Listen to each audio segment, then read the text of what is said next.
sounds old. It sounds like something that my grandpa would say. I remember back when there was only one black pastor in Seacoast, and it was me. Like, and I remember going and sitting in meetings just because they needed to have someone to talk to, and I remember just being like, you're like the token pastor. Like, did I earn this seat, or did I check a box? I see seeker-friendly as almost like a selfless approach to ministry, because here's what we're doing. We're saying we're opening the doors to anyone. The four of us know dang well that the majority, so I'll just say majority, I think it's more, but over 50% of the people we see on Sunday mornings aren't giving to the church, and they're not doing anything as far as serving the church. And we love them, and we're glad they're there, and we're not making them feel bad, and we're hoping and praying that God does something in their hearts while they're here. Right. That seems like a kind of a selfless thing. We're not asking for anything in return, people. And I do not feel like a minority because I was raised by white people with everything that came from. And so I forget, my DNA test said I'm 99% Filipino, wasn't even born in the United States, was adopted into a wonderful family. Everyone always looks at me like a minority, and technically I am 99% Asian. It is a minority group, but yet I don't ever feel like it. And I also never lived any life of what it is to be a minority. I've had somebody say if I had to wait 30 minutes to get a parking space every week, I would just go to a different church. And I'm like, we will wait for anything. We will go to Disney World. I think I would like to see us cater less to people's preferences and be like, hey, this is the King of Kings. Like, you are coming to sit in the presence of the Lord with a family. All right, listeners, we got a few things going on this episode, so I want to give you a lay of the land. Today we have Kara Powell on the podcast. That's Dr. Kara. She co-authored a book called Future Focused Church. I sit down with her and Glenn Wood, a longtime Seacoast staffer. You'll hear about him in a second. Before our conversation with Dr. Kara, Pastor Tomelex, Lynne, and Abbi Love, and myself talk very candidly about Seacoast, what we think are strengths of this church, as well as areas of needed improvement. We also talk about church in general, mega churches, seeker-friendly environments, and other topics that church folks see a lot differently from one another. And then at the very end, I had to leave. And so Abbi, Pastor Tomelex, and Lynne, all people of color, talk about being a minority in a mostly white church. We thought it would be a great time to do that, considering it's Black History Month. I'm looking forward to hearing that conversation. They also talk ways in which Seacoast could improve with how they interact with minorities. I want to thank you for being a listener. Hope you enjoy. Y'all, this is like super sad and depressing. I can now say it with a smile, but I was in the mental hospital for a week in 2019, and we're talking, I would look through pictures of my kids thinking I'm never going to be able to be a dad to them, like it was at that place. And so I knew that while I was there, I needed to kind of push myself a little bit. So I would try to take part in any sort of group activities that they had to offer. And so they said, all right, we're all going to see a movie. And I'm like, okay, I could probably do that. And then someone said it was The Greatest Showman. And I was like, oh my gosh, like my kids love that movie. They sang the songs. I was like, nope, passing on that. Can't do that today. All right, welcome to the Seacoast Podcast, everybody. We are here with Pastor Tomelex Copeland, Lynne Stroy, Abbi Love, and I just told you, I really think this story is hilarious, and y'all are going to hurt my feelings if y'all don't, so just give me some fake laughter. No one can't do it. That's right. I don't know if Lynne doesn't think it's funny. Well, anyway, we've got some grief episodes coming up, and I just think it's so neat that even in those deeper, tougher conversations, there's times for laughter. Ecclesiastes. There's a time for everything. And Josh Walters was sharing how I'm sure you remember Lynn. He would say goodnight to one of his kids, and I think his youngest was it specifically her. Would say, see you tomorrow. And Josh is thinking like an adult. And I think he was going through some sicknesses. Did he have something going on physically or not really? I don't think he had anything going on. He was just matter of factly thinking. Just kind of thinking very deeper. And he's thinking, maybe you will. Oh, no. You never know what's going to happen when I run an errand for Katie or just anything. And, he thought what if he were to just say, maybe you will, maybe you'll see me tomorrow. We all got a good laugh at it because of course he wouldn't say that to her. He wouldn't talk those adult thoughts. Y'all, this is the biggest, I would say, when it comes to a non-life-threatening situation. We had one deal where we didn't know where Gwenny was for like a solid 2 minutes at the beach. You could call that a parent fail. This is a parent fail that has nothing to do with their physical safety. So I'm a new dad. I've got one kid, Rosa, and she's my little princess, and I'm the protector, and I'm very cavalier about all this. It's all new territory. And I had kind of a conversation for fun and something I could maybe tell Priscilla about, but I'm also, I had all sorts of fun with my kids saying things like this. This was not good. So I told Rosa, I was like, Rosa, so she's probably 2. She can 2.5, 3. She can talk back and forth, but she doesn't have the ability to have advanced thoughts. And I said, Rosa, when you marry someone, no man is ever going to take you from me. Kind of like that. Hey, I'm going to see who this guy is. You're going to take you from me. I'm going to scope this guy out. That's what I'm thinking. Like, guys fantasize about, showing up to the door with a baseball bat and intimidating the guy, those sorts of thoughts. I said, Rosa, no man is ever going to take you from me.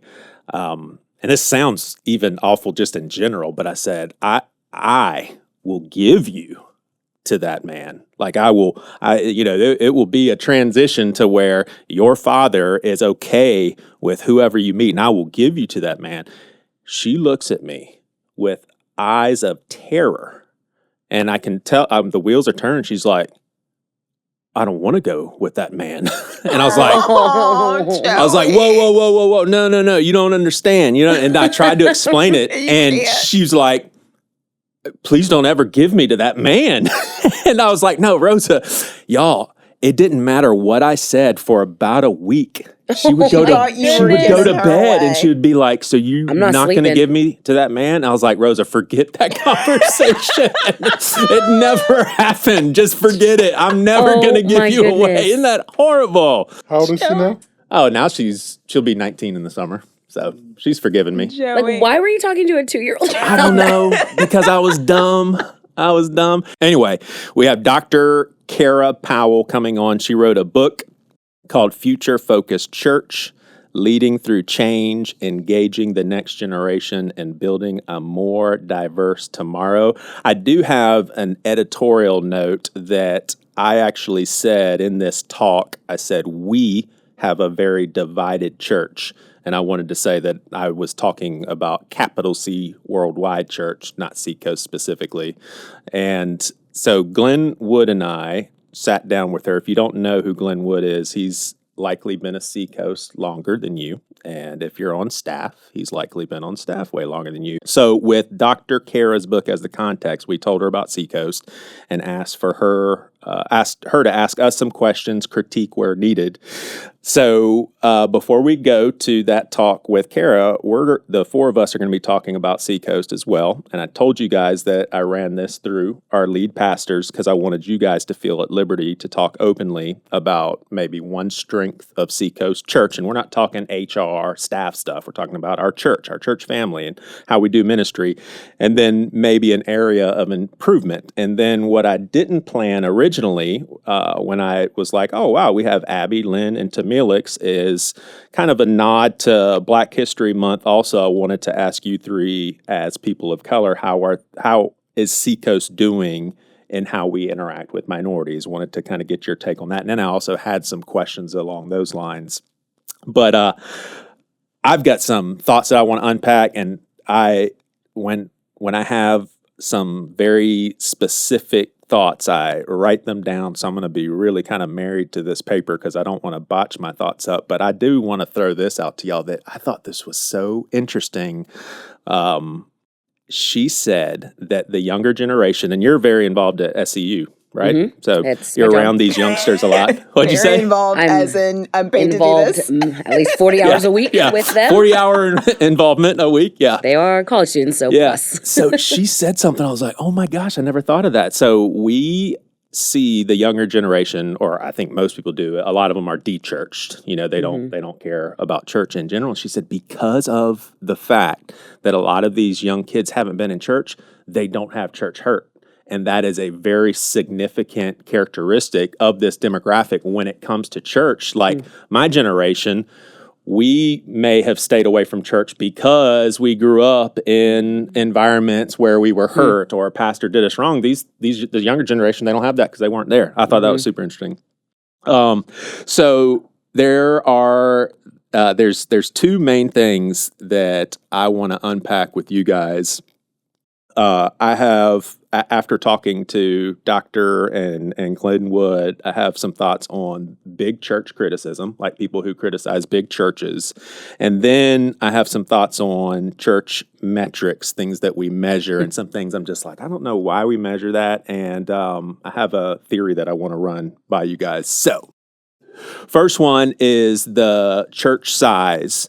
A lot of people say that when you have a big church the size of Seacoast, there's no way you can really operate how the gospel maps out church. Like you're just too big to be able to do those sorts of things and how the church was supposed to function. And I get that. So it's kind of like the larger you are, the harder it is to disciple and see people grow.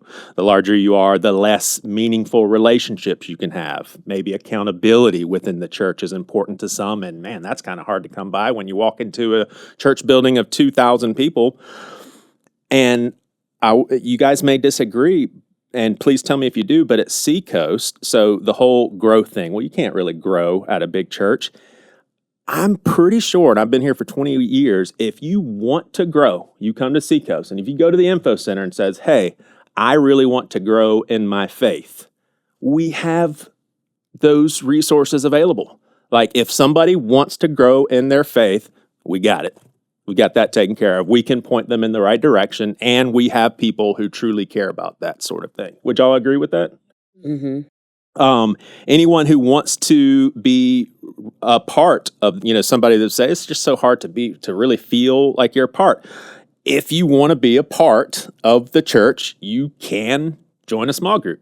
You know what I'm saying? Like those things are available. So, I think when people are critical of a large church like Seacoast, I think their criticism is more along the lines, what they're really saying is you should try to make them and be a little more militant about it. Like you should be a little more in their face about it. Like you guys are just too seeker friendly. Y'all should tell people, hey, you need to be this and you need to be that. I can see how there may be a group of people who are like, you need to be harder with what you're doing. But I think the criticism of mega church is not because of making people do things. I think that they really don't see that in a mega church that there is relationship and is discipleship and there is the Spirit moving and guiding. I think people are skeptical of this is actually church and the Spirit is here and we're actually doing this thing. Yeah. So just assuming those things can't happen there. Look, it's too big.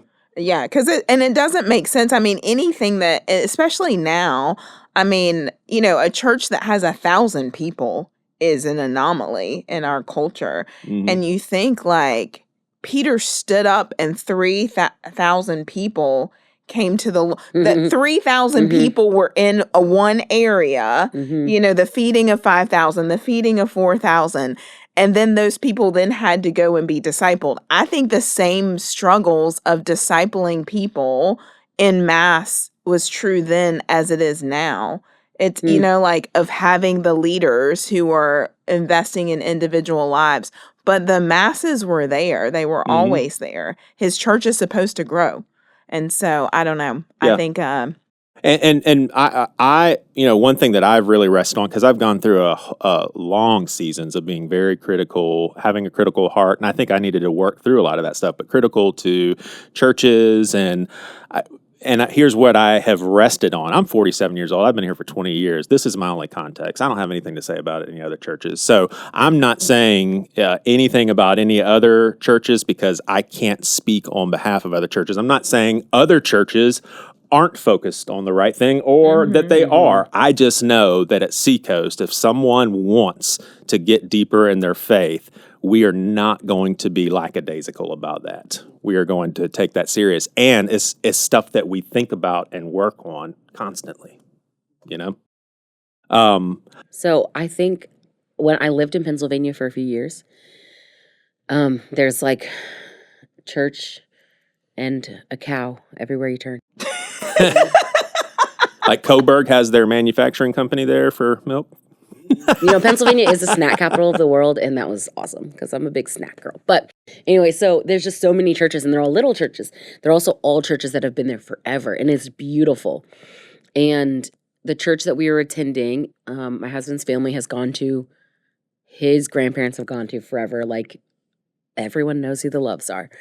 And I remember when I started getting to know people, I joined staff for a little bit, and they were like, "Oh, you're from Seacoast." And they knew the name. But it was the first time that I actually was personally met with the criticism. Mm-hmm. And it was interesting because the questions that they were asking, they were confused on like, but you have lights and you planned this out and you had run through and rehearsal and you didn't just go up and let the Spirit do whatever he wanted to do. And how can you personally know someone with that many people? And it was really interesting because I'd never had to think about that personally. And then when we moved back, my in-laws helped us move, and they came to church that weekend with us. And it was a really great conversation because they were like, we were really skeptical about this church and where you guys were going to plant yourselves because of what they have seen on the internet about megachurches. And this was around the time when there was a lot going on with a lot of megachurches. And so they were really nervous about it. And they're like, but we sat in that room and you cannot deny that the Holy Spirit was moving and that your leaders really love the Lord. And so it was like, that's kind of cool. It was really cool to kind of see all the sides, but I was like, okay, people make assumptions based on what they're reading and what they're seeing. And if all they're seeing, because they're not in the room, is cameras flying everywhere and lights and quick turning, and they're used to a church of 100 with an organ still playing, like it's so different. And so there's just like the contrast of the two. But then for them to get in the room and they're like, whoa, that this is awesome. Yeah. I'm really glad that you guys are there. Yeah. And we've had students come and like be blown away. They're like, that's Pastor Josh and Lisa standing they're standing out there saying hi to people. Because they just had no concept of that. Right. Like, yeah, there's a lot of people that come here. Thank God. But like, yeah, you can get in. Well, just so people know exactly what you're talking about, and I think I know what you're talking about, there's a lot of mega churches where I've been told that the pastors don't come out amongst the people. I mean, not between messages on a Sunday morning. They just don't do that. They don't interact. Yeah. They don't know them. They don't, nothing. And so it was also like maybe some of the critique. I do it all the time. I get critical about things that I don't really fully know. But it's because I didn't experience it, and I'm just taking my opinion based on what I'm reading and seeing on the internet, which is not the full truth. Yeah. Yeah. We can't show everything happening, and we also can't manufacture on a video what the Holy Spirit is doing in the room. Right. Or across someone else's screen with online. You don't know that if it's not you. So. Yeah. Like there's an elder couple that they were alongside Priscilla and I all of our years leading the James Island campus, and they came to Seacoast very hurt from a different church situation. And these are people who are very moved to ministry, want to be used by God, and want to be plugged into a church, but they spent a good year and a half probably at the West Campus healing. And I'm thinking, And it sounds like my experience is unique. I have heard a lot of criticism of people saying, I mean, your leaders should be telling people that they need to be serious about their relationship with Christ, and they need to be doing this, and they need to be involved, and they should feel bad if they don't serve and that sort of thing. And it's like, if that couple who later became elders, and I don't know how I would have done ministry without them, if they were hammered at the West Campus by the guy teaching that they need to do more and how dare you just sit in your seat and not give back to the church, they wouldn't have been able to heal here, and they wouldn't have been a part of the ministry here. And I thought how some of the critique of seeker-friendly stuff, I see seeker-friendly as almost like a selfless approach to ministry, because here's what we're doing. We're saying, we're opening the doors to anyone. The four of us know dang well that the majority, so I'll just say majority, I think it's more, but over 50% of the people we see on Sunday mornings aren't giving to the church, and they're not doing anything as far as serving the church. And we love them, and we're glad they're there, and we're not making them feel bad, and we're hoping and praying that God does something in their hearts while they're here. Right. That seems like a kind of a selfless thing. We're not asking for anything in return, people. I mean, the getter is that Sundays will always be seeker-friendly. But we go after people in small groups. Like, hey, that's how you make, like my campus has 680 people there on Sunday. You ain't going to remember 680 names 9 out of 10 times. But it becomes personal when you break 680 people up into 68 groups of 10. Yeah. And then that's where, like, Derek's group is going through Revelations right now, and he's getting the word. Like, we start talking about Revelations on Sunday, people are going to be like, huh, say what? Dragons where? Terrified. I'm you know out. what I mean? Like, there's a time and a place What, you for just go every- Shrek Looks on us? like what? Right. Like, that's the importance of small group. It's to be able to go deeper. And then there's the vulnerability of the person. Like, a lot of people say, oh, mega church, there's no way that you can know everybody. You're right. There's not a way that I can know everybody unless you come up to me and say, hey, my kid plays basketball at Hanahan. Guess what I'll be? I'll be at a basketball game on a Friday night all day watching JV girls, JV boys, varsity girls, varsity boys, just because I know my people's kids go there. But so often people go to church and they go in right after worship starts so they don't have to talk to the greeters, and they leave right before it ends so they don't have to talk to the greeters. That's how I was when I started, and I sat in the very top corner.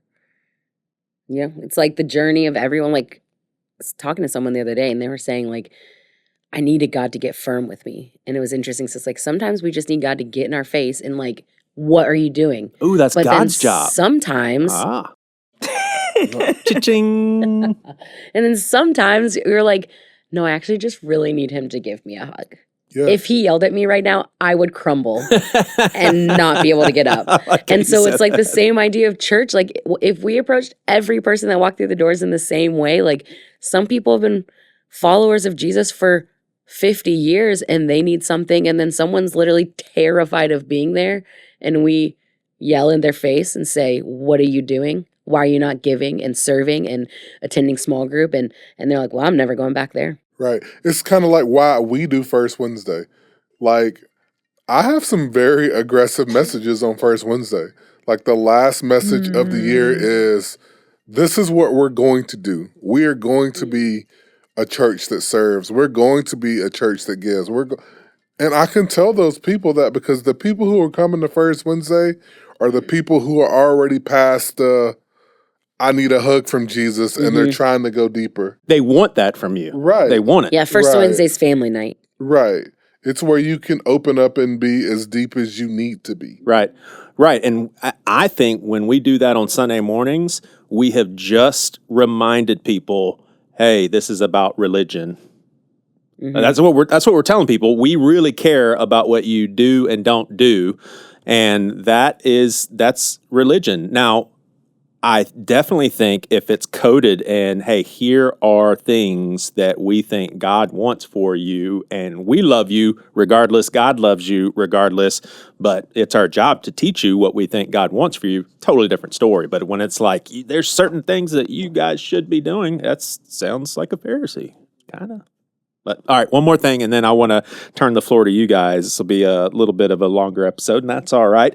So the other thing I wanted to float y'all's way is, so Dr. Kara was she wanted to know how we measure and measure success or measure growth or the things that were important to us. And she made a good example, and I may butcher it. People will hear the actual example here in a second, but something along the lines of, instead of counting how many people show up to youth group, why not think, and I think North Charleston may be the only campus that is this structured with this, maybe Mount Pleasant as well, but maybe think along the lines, how many adults have knowledge of at least 3 students, who they are, know a little bit about their life, and maybe even how many adults are actually mentoring a kid. Like, what are some tangible things that you can measure that may be a little more important? And I thought to myself, first of all, the whole measuring stuff with church, I'm like, I get it. I mean, I understand when you're a large church, you want to have something to compare last year to and this year.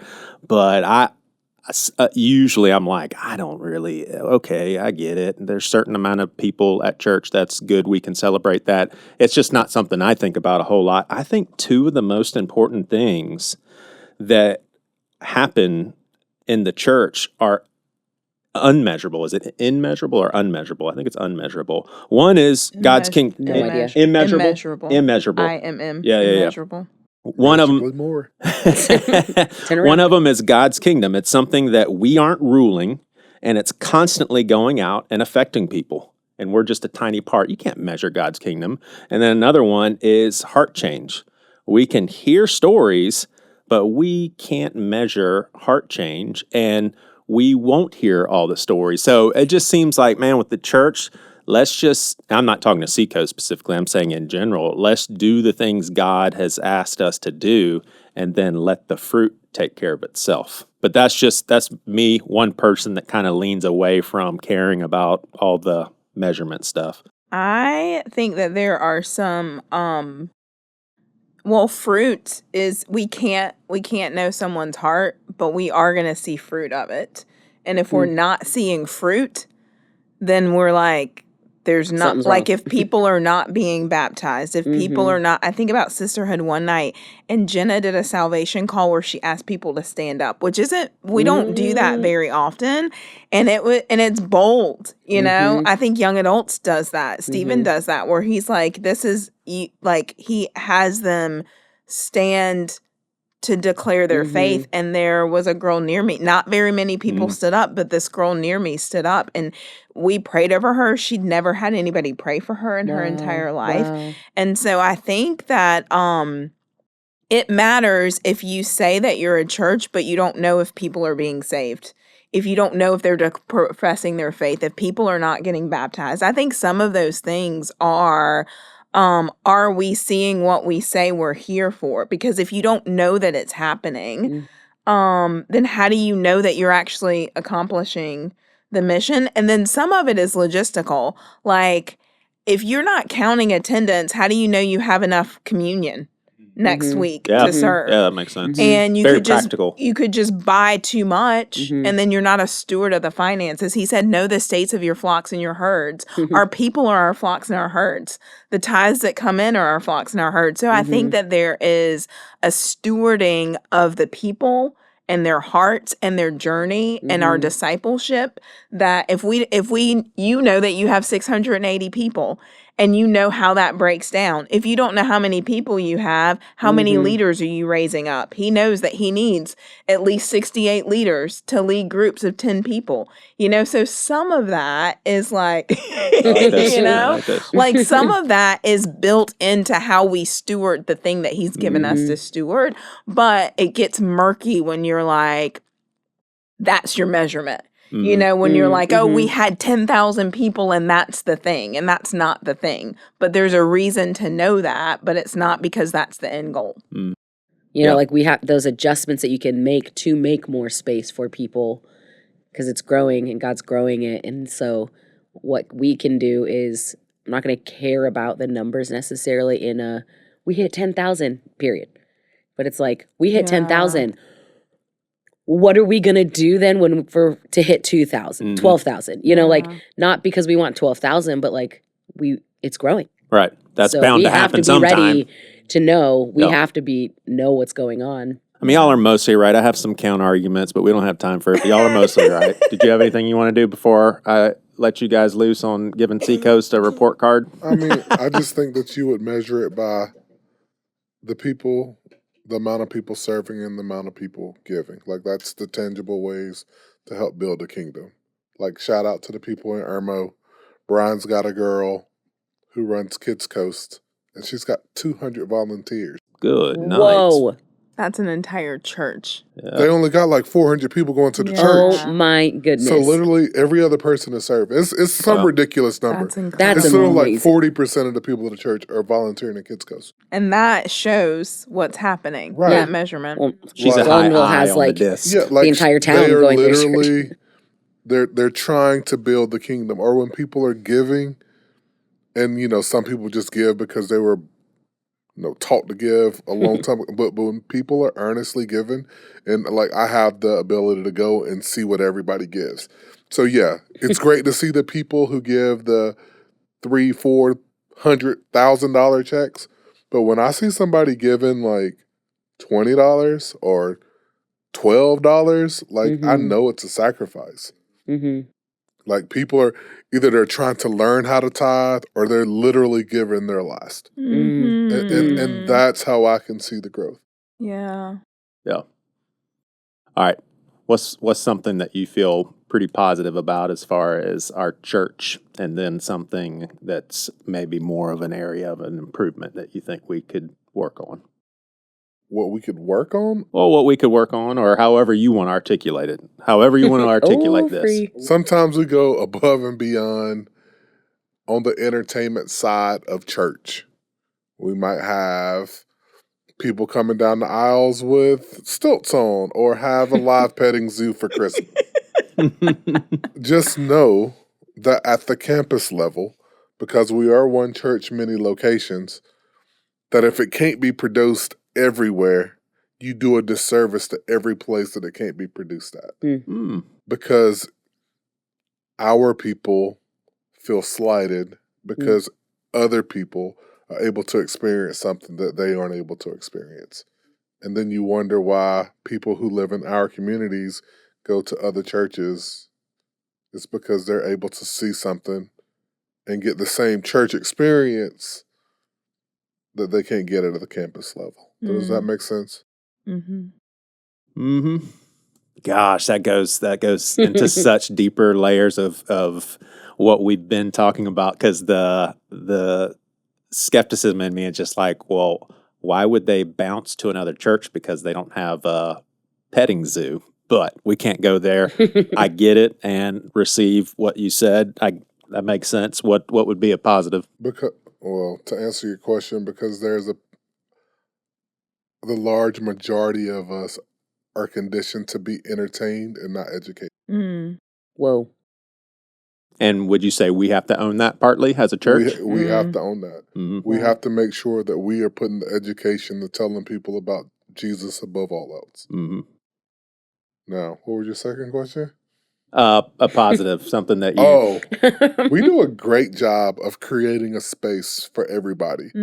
From Kids Coast, which is not childcare, it is age-appropriate learning, to custom, to young adults, to just old people sitting in there for a regular Sunday. I am old people, so don't come at me.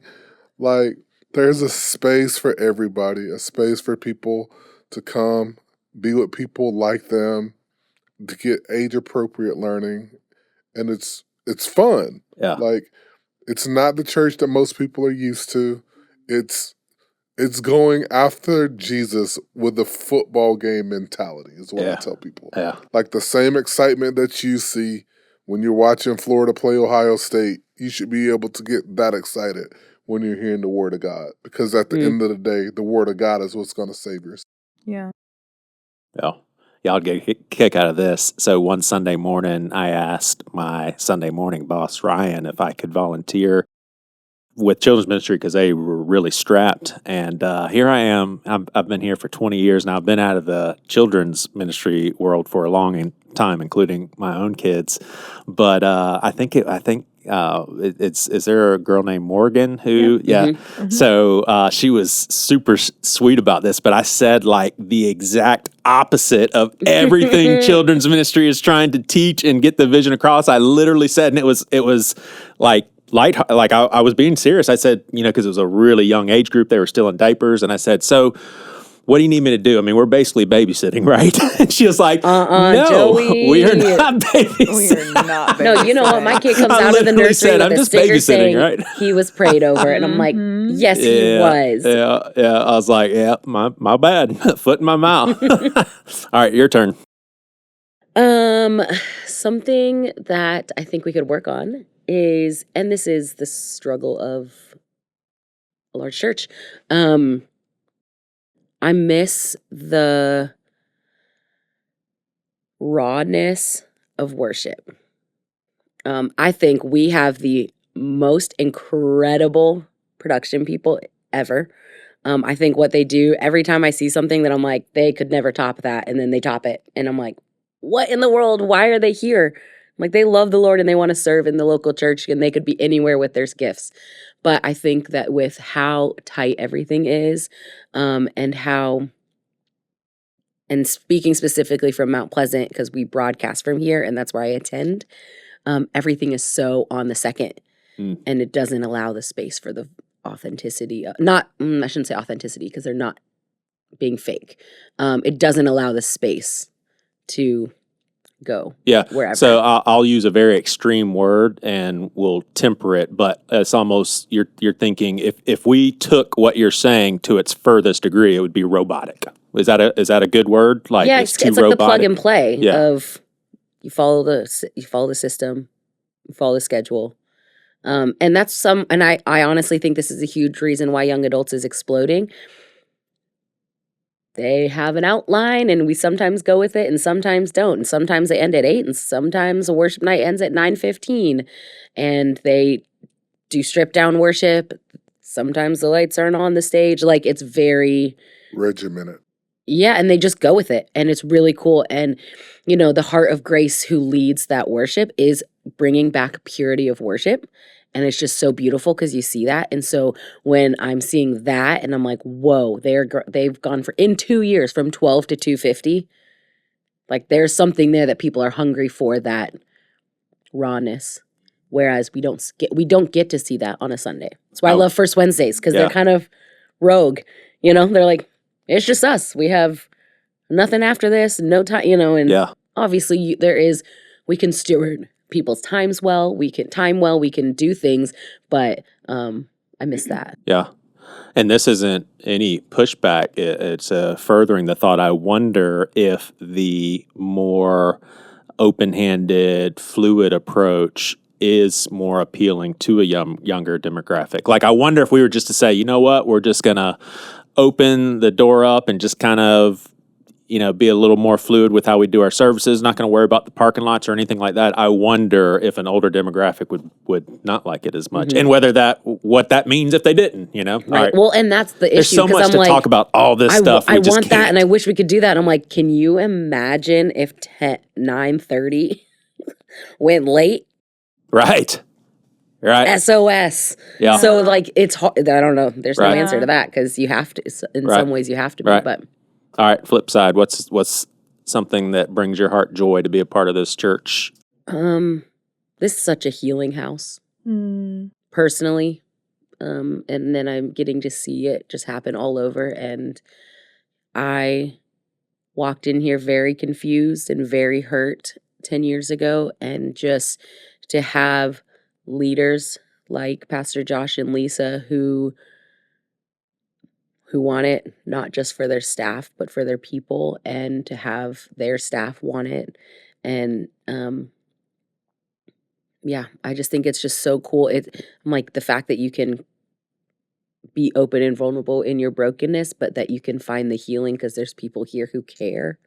is just so beautiful to see. Yeah. Makes a massive church not feel massive. Yeah. I mean, I want to say these words were actually uttered by Lisa, but I'm prefacing it by saying I want to say, because I don't want to quote her, but something to the effect on the podcast where all the numbers that we talk about, attendance, baptisms, all that stuff, all of that's important. But in her mind, the most important thing is the health of the staff, because obviously that is who's doing the work of the ministry. And when that's your focus at their level of leadership, that's a really big deal, because it's so easy at their level of leadership to compare yourself with other churches and wanting our attendance to be higher and stuff. And it's just like, no, we care mostly about y'all's health. I mean, that's like, wow. All right, moving on. Yeah, this one is the tension. I think I would like to see us cater less to people's preferences. And not like even us as a staff, but I think the church in general, even, and I see this, and I know you, when you asked us this to think about this, you said don't think about like staff or HR, but we're thinking about our actual congregations. I even see among Dream Team, how there's this need to like, this person's upset about this, we need to change this thing. And I think that there's not a collective pushback of, like I even had someone talk about the parking situation at Mount Pleasant, which it is, we've changed service times, and then we changed service times again and pushed back the third service to 11:15 so that we have even more time in between to get the parking lot. And I've had somebody say if I had to wait 30 minutes to get a parking space every week, I would just go to a different church. And I think we've collectively created this environment where people like, I immediately thought about going to Carolina football games and how like that would be my whole weekend. And it's going to take you an hour to get parked. And afterwards you're going to have snacks because you're not going anywhere. And nobody's angry that they're sitting in parking for an hour on the front end, hour on the back end. The whole city changes the lanes of traffic so people can come and go. And it's still and I'm like, we will wait for anything. We will go to Disney World and we'll wait in line for an hour to ride a 5-minute thing and spend all of this money. And so I just, collectively, if we could all own that, I just feel like, and it goes to that entertainment thing, that I want us to start pushing back on people's preferences. And every time and I don't say every time, that we don't make decisions lightly. Sure. But when there's a problem, what if we just let people sit in it? I mean, there are places where people are waiting in line to get into a church, and they do that week after week after week. And so I think some of that, I think I would like to see us cater less to people's preferences and be like, hey, this is the King of Kings. Like, you are coming to sit in the presence of the Lord with a family. Like, you can wait for 20 minutes to find a parking spot. Yeah. So I think that crosses the gamut of when people complain, how we respond to those complaints. Yeah. It's almost like with that person is just like, well, I'll go somewhere else if I have to wait 20 minutes of parking.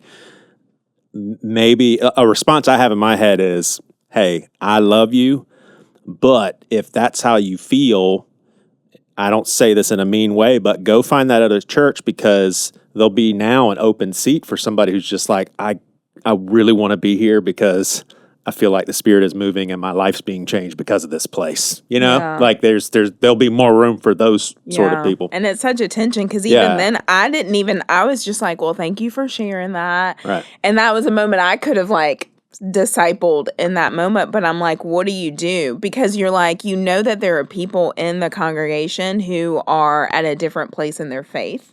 And so like, I don't know. But that's one thing I'd like to see us do, is cater less to preference and really challenge on the, really challenge on that. That's the cry of this time. That's like the cry of this time, though. Choose your own adventure. All right, what do we get an A+ on? We'll wrap it here. Hunger. And I think, and this is, Well, we did just fast for 3 weeks. Like, is that what you mean? But for the bread of life. Yeah, and especially in this season, and I've seen it grow and grow and grow, but I see it across the board in our staff, especially from our leaders, our staff, our dream team, the people who walk in, that they're just hungry for the Lord and not just an experience. Like, there are people who are hungry for his word. You think about at the Mount Pleasant campus, hundreds of women come to sisterhood mornings and evenings. Pastor Joel just started a men's group. I was at the dentist. My dentist was like, "Oh yeah, I'm doing that small group with Pastor Joel at 6:30 on Wednesdays." And I heard there were like hundreds of men who were showing up to go through the book of Mark from 6:30 to 7:30. That's And cool. so I'm like, people are hungry for the Lord, and we've created a space for them to be able to press in. So yeah, A+. Awesome. All right. Well, it's Dr. Kara Powell and Future Focus Church Talk. Thank you, guys. So I've been a pastor here now I'm coming up on 20 years, but I found myself digging into your book and the contents and reading up on it, and I started messaging Glenn, "Hey, what's some stats on here, and what do you think about the health of Seacoast and all this?" Because he's been here at day one, or not quite. No, not quite. My wife and I started coming. We were a church of about 200 at that point, and meeting in a side room. And I came on staff when we were a church of about 600, and we're told we would never get any bigger than about 800. And then God showed up and continued to show up, and so now we are where we are. Yeah. So I've been doing it for 30 plus years. So I want to talk about Seacoast Church in the context of your findings and the stuff that you found. And so I'm going to be turning to Glenn and asking him some Seacoast questions. And I'd love for you to, speak into Seacoast. What are some things we can be looking for? Because like I was telling Glenn, and I want to tell you up front, like, I think we're a really healthy church right now. And we're also not a church that ever assumes, hey, we've got this magical formula and we're just coasting. Like, we're always thinking, okay, how can we get better? And I think we all just shake our heads in disbelief, like, how is good stuff happening here? Because we do not have a magic formula here at all. No, and we are so diverse. So diverse, incredibly diverse as a church, but also diverse as a staff. We've got, all ages. We've got, I would say, pretty much any denomination represented somewhere on the staff. Wow. And so, it's not like, oh, everybody's the same. We're the cookie cutter out of X. We're not. Yeah. Yeah. And Joey and Glenn, what are your roles? Yeah, so I was one of the campus pastors for a good 15 years. Before that, I was doing student ministry and college age ministry. Now I am the podcast host and producer, and I serve on the digital team. So I still get to do some pastoring, but this is my main thing, is podcasting. And then your official title, is it the church administrator? But what does that mean? Well, technically, my official title is I'm the pastor of church administration. But nobody really understands what that is, because they go, well, do you speak on the weekend? No, I don't. Do you marry people and bury people? Some, but not much. Do you counsel people? No, I don't. So, you're the business guy. Right. So I'm basically the guy that takes care of everything that nobody else wants to do. That's my job. There we go. All the behind the scenes stuff. Awesome. Like I read contracts, and I do leases, and I do construction and politics, and like, you name it, all the stuff that nobody wants. We love people like you, Glenn. We love people like you. So, Dr. Kara, I wanted to ask you, give us your background. First, where are you? Are y'all bracing for snow or anything? We're in Charleston, South Carolina, and we're literally bracing for snow, and we get excited about that kind of thing. So where are you right now? So I'm in Pasadena, California, and so we've had the opposite. Yeah. We've been struck by fires. Our family did evacuate 2 weeks ago for 5 days. Our home is fine, just wind damage, but we know so many people. I was praying this morning on my prayer walk for all the people we know who've lost so much. So So this will be a time of long rebuilding for our community. One of the bright spots, of course, is the way that churches are responding and mobilizing. So that's been good to see. But there's a lot of brokenness and beauty in our community right now. Yeah. Prayers are with you for sure. Thank you. So thank you. The future focused church. How did you come about being? Are you the main contributor, or are these three authors? Did you guys contribute equally? But what's kind of your background? What led to this book? It seems like you have an extensive background and interest in youth ministry, also. Yes, absolutely, Joey. So yes, Ray Chang, Jake Mulder, and we all contributed roughly equally to this book. And you're right. I have been a longtime youth pastor. As my jobs at Fuller Seminary, where I'm a faculty member, keep expanding, I really feel like young people are the tree trunk of my calling. So I have other branches, but young people are who I'm most passionate about. And I'm the executive director of the Fuller Youth Institute, or FYI. And based on some of our previous research related to sticky faith and growing young, we in FYI, we've journeyed with churches as they've tried to make change. And figuring out what to change is plenty hard in and of itself. But I think a tougher question, in a lot of churches, I don't know about Seacoast, but a tougher question is how to bring about change. So that's why in Future Focused Church, we do highlight, three areas that we call them checkpoints that we think churches need to be extra mindful of. Young people are one of those. Diversity and then loving others are the second and third. But really the bulk of the book is devoted to how do you actually move from point A to point B where you think God is leading. Mm-hmm. Yeah. So I'm going to ask Glenn some questions, and then I want you to evaluate what you think of what Critique. you hear. Critique. I've got my pen ready. Right. I've got my pen ready. So Glenn, if I were to ask you, and this is kind of your opinion, and also you have the numbers. Like if I were to say, Glenn, is Seacoast a healthy church? Like if we are set out to follow Jesus and his teachings, are we nailing it? Are we doing a decent job since 1988? Yeah. and where are you getting a yes or no from? Yeah. No, I think it's a great question. And I think the answer is yes. I think we're doing a good job. I've been involved, as I said, back from when we were a church of 200. And, I remember the early days where we were counting the offerings and being able to go, whew, we made payroll this week. So, starting from there, I think one of the things that has impressed me about Seacoast is the fact that it is a gospel-centered ministry. It started out that way. It still is that way today.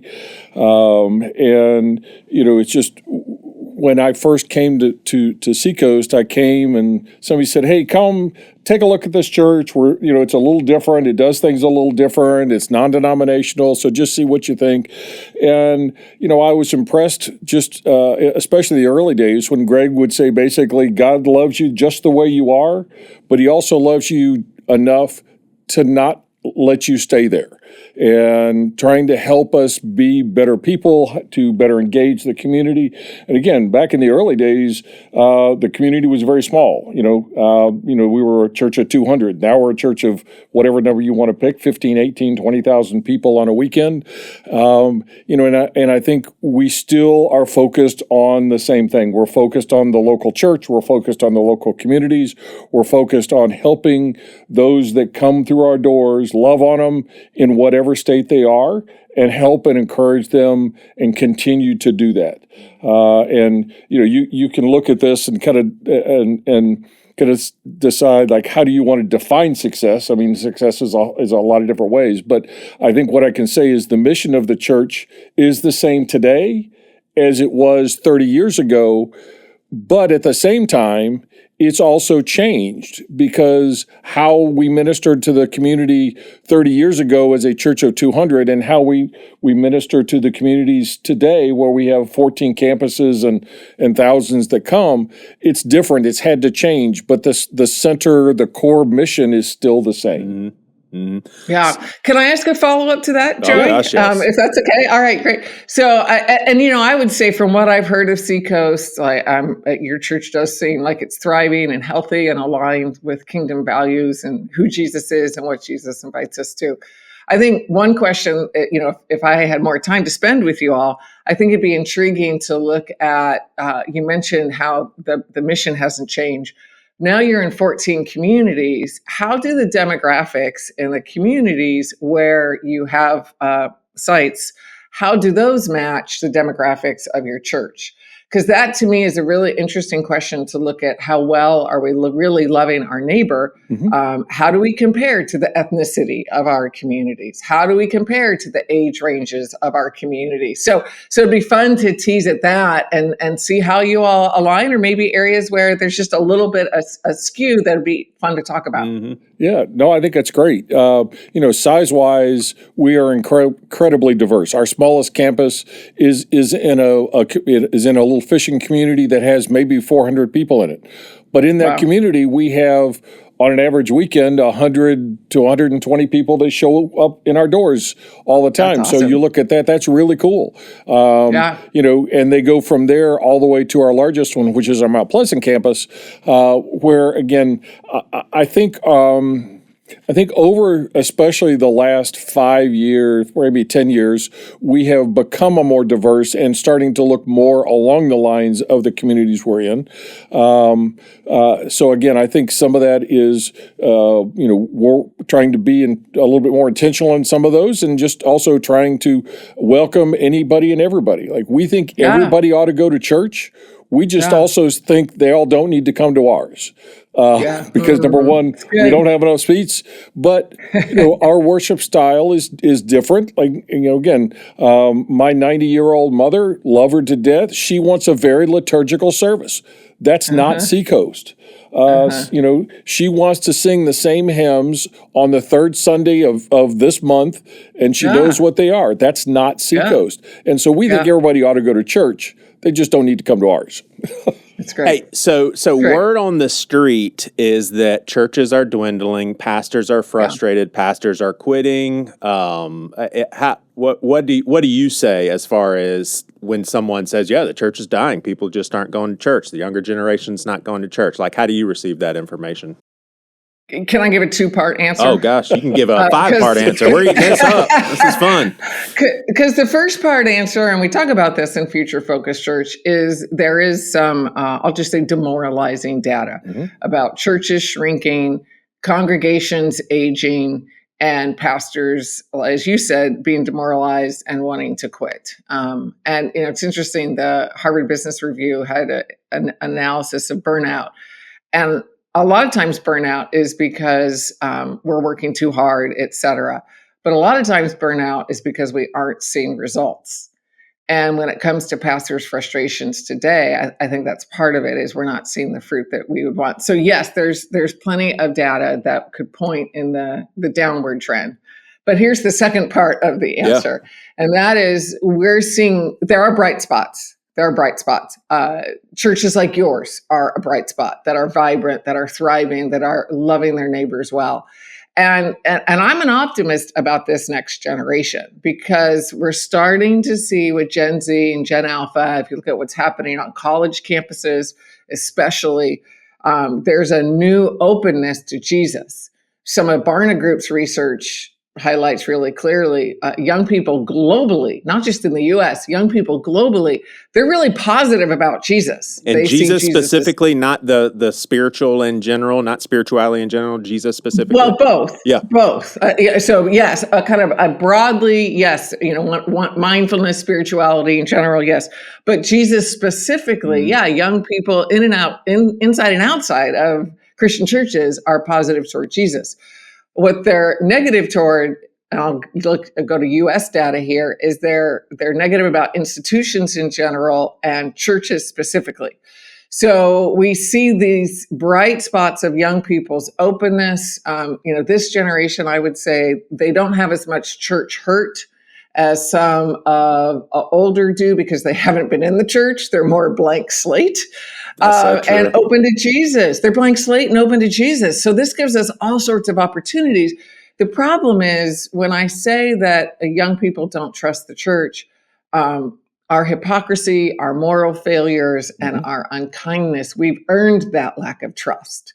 So, what we believe and what we see needs to happen with this generation is it's building trust through caring, Jesus-centered adults who build relationships with young people. And I can't say that strongly enough. And I can actually point to a handful of factors that are key in adolescent faith growth.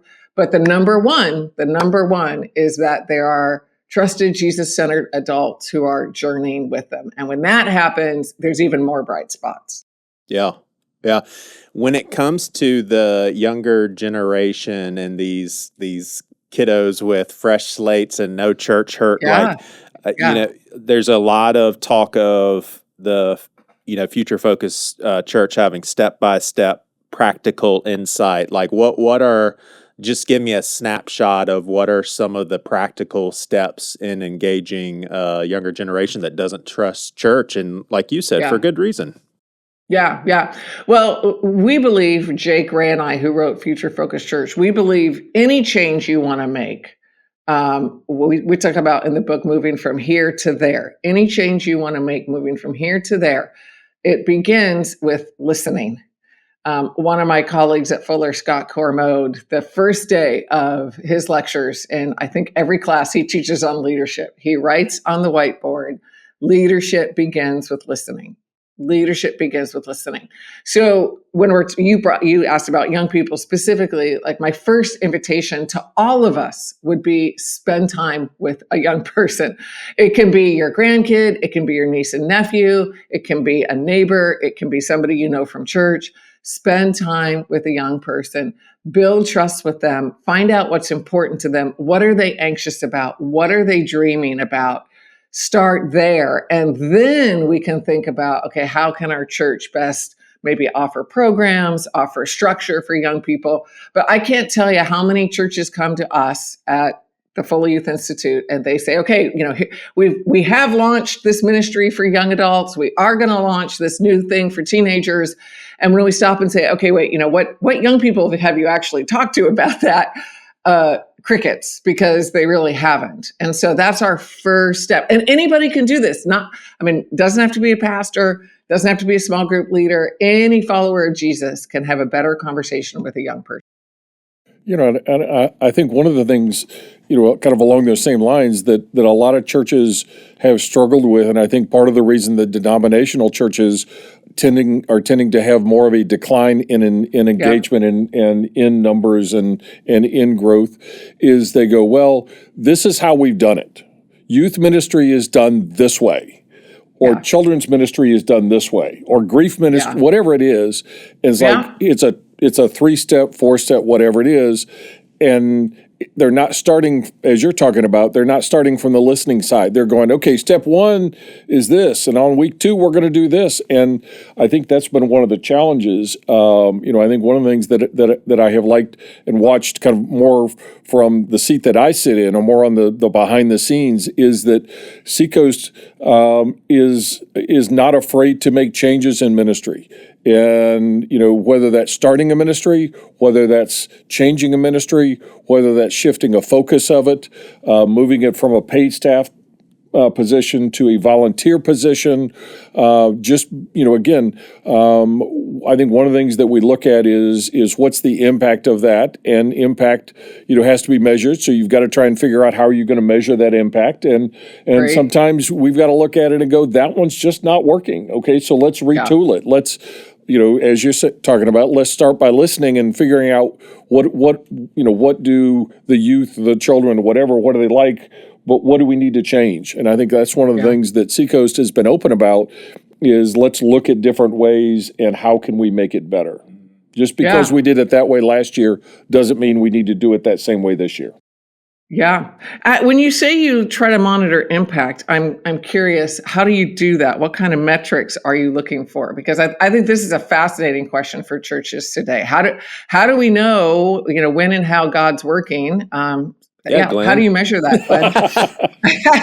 Well, again, a lot of it is looking. Again, I tend to be a data geek, so I look at numbers side. Right. But I think that's part of what we have to look at is trying to look at a ministry and decide what are the measurables? Is it number of people that are coming back? How often they're attending?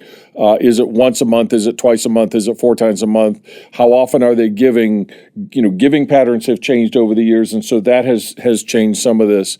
How often are they coming in the door versus how often are they engaging with us online? So I think it's looking at a lot of these things and trying to find ways that we can measure a ministry. And again, I think that's one of the challenges is how ministries get measured today is a lot different than it was. I go back 30 years when I first started coming on. It was like we were basically looking at how many people are showing up in the door, how many kids are we engaging with during services, and how many people are we baptized, and how much money do we bring in? I mean, those were the predominant 4 key metrics, and now it's gotten a lot more a broad-based just looking at it. And again, just from a numbers side, one of the things I look at giving of what is the shift in how people give, how often they give, the way they give, because again, 30 years ago, you gave in cash or you gave via check. Those were pretty much the only 2 options. Now it's you can give online. I can give with a credit card. I can give with a rewards card. I can do it in a debit. I can do it by text. I can do it on Facebook. I can do it with Apple. Like there are so many different ways. And again, I think one of the things it's done is that it's shifted how people give. And we as the church have got to adapt to that. I mean, again, I'll pick on the finance side. I remember when people were first starting to give to a church via credit card, and the uproar that was had was like, "Oh, that's horrible." So you're encouraging people to go into debt to give to. No, we the church have got to adapt on how people are giving. This is how they're giving, and so we need to look at different ways and find ways to embrace that. So. Well, and I'll just say from a young person perspective, I have zero data on what I'm going to say next. Okay, so I try to make it clear when I have data and when I don't have data. But one of the things that I think is going to be interesting, and I'll say I'm even concerned about it, is young people's giving because they're not seeing giving modeled in churches. Because most of us, and I'll say us, my husband and I, most of our giving is online. Right. And, when I was a teenager in church or a child in church, I remember it was time to take the offering and you could hear checks being ripped out all across the church worship service, right? And, offering plates would be passed around and our, bags, whatever it was, buckets. Those little bags with the handles. I remember those. With the handles, right, exactly. And you would alternate. Yeah, exactly. Clearly we have some church background here. Hey, real quick, I'll never forget as a kid seeing the first time someone getting change, like giving a 20. And I was like, "Mom, I swear he stole from the tithe plate." And she was like, "He probably just got change." I had never seen that before. So I was shocked. That's hilarious. Just in front of everybody, he stole. That's awesome. That's awesome. I'm sorry for interrupting. No, so I will say, I'm so glad that you all do this podcast for your church. One of the things that my husband and I tried to do to try to compensate for that is we talked a lot about our giving. Our kids didn't see us give a lot, but we would share the prayer letters, we would share the updates from the church, and we would just talk verbally about it because we wanted them to know that we were giving because they weren't seeing it. But I'll just say back on the metrics conversation, like Glenn, I think you're right. We need to think beyond some of the old attendance, money metrics. Some of what we're seeing creative churches do is think about, again, back to relational discipleship for young people. What percent of our young people would say that they have an adult who's mentoring them? What percent of our adults know the name of 3 teenagers in our church? When it comes to serving, which again, we talk about as loving our neighbor, like what percent of our young people or all generations are involved in serving in our church or in our community, et cetera. So I'm all for empirical measurement. I'm all for quantitative data. I just think we need to measure based on our values, not just the old metrics that we've always done. So. Right. Yeah, and I think those metrics will continue to change over time. And again, whether it's money metrics, whether it's giving metrics, whether it's serving metrics, you're talking about having kids serve. One of the things that Seacoast does every year is Thanksgiving, is making meals and passing meals out to the community and that we serve. Awesome. Whether that is underprivileged areas or high poverty area, whatever. And I was at our North Charleston campus right before, I guess, day before Thanksgiving, and I was incredibly moved by the number of kids, and kids being everything from, this tall to, teenagers that were involved and excited about helping. And so it's really cool to see that. But again, that's another metric. That's another thing that you can measure just to try and, because again, those numbers are going to change. And it makes it harder to compare year on year in some cases, because how we're going to look at the numbers is different. But I think we, the church, have got to figure out what those numbers are to at least see that we're having an impact, or having more of an impact, to try and help us figure out where we need to go. Yeah. Let me ask you this. So I can speak pretty authoritatively on our lead pastor's heart that we're not complacent when it comes to how we see the future and how we see even our current operations. Like, we're always but you can tell we're not in panic mode either. We're not thinking, oh man, this is a horrible season for Seacoast, things are crumbling.